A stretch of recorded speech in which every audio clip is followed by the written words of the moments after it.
All right, Tony, our first question comes from our mailbag, and James in Rochester, New York asks, do you think Chicago is the perfect place to start off this year's chase since you've won here twice?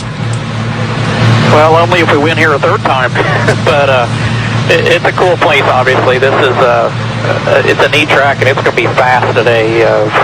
For fans that like to see us run quick lap times and run high speeds, today's your day. So it's going to be important to get some track position here, to get some clean air to run those laps. But I think we got Office Depot Mobile and Chevy that can do it.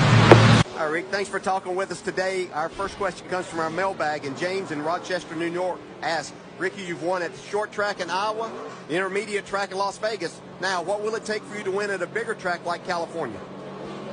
Well, it's going to take a lot. You got to have a good handling race car here. We got Roush Yates motors under our Ford here, which is huge for these 1.5 or 2 mile track getting down the straightaway. So it's going to take a combination of a lot, but we got to make sure our fenders are on it at the end of this deal. All right, Cal, we got an ESPN mailbag question. It comes from James in Rochester, New York, and the question is, what are the challenges you face driving for one team in the Nationwide Series while also being a car owner in that series?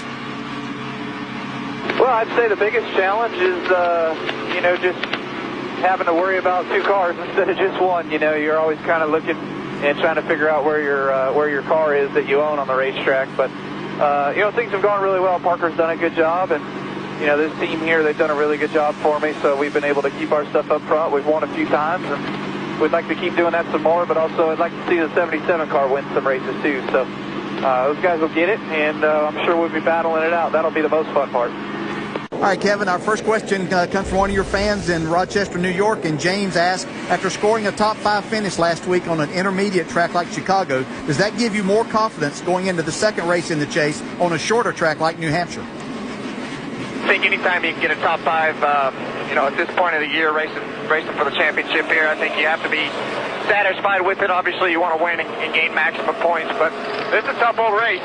Track position is key, and in order to keep it, you have to, have the strategy all fall your way. So, interesting race that we have in front of us.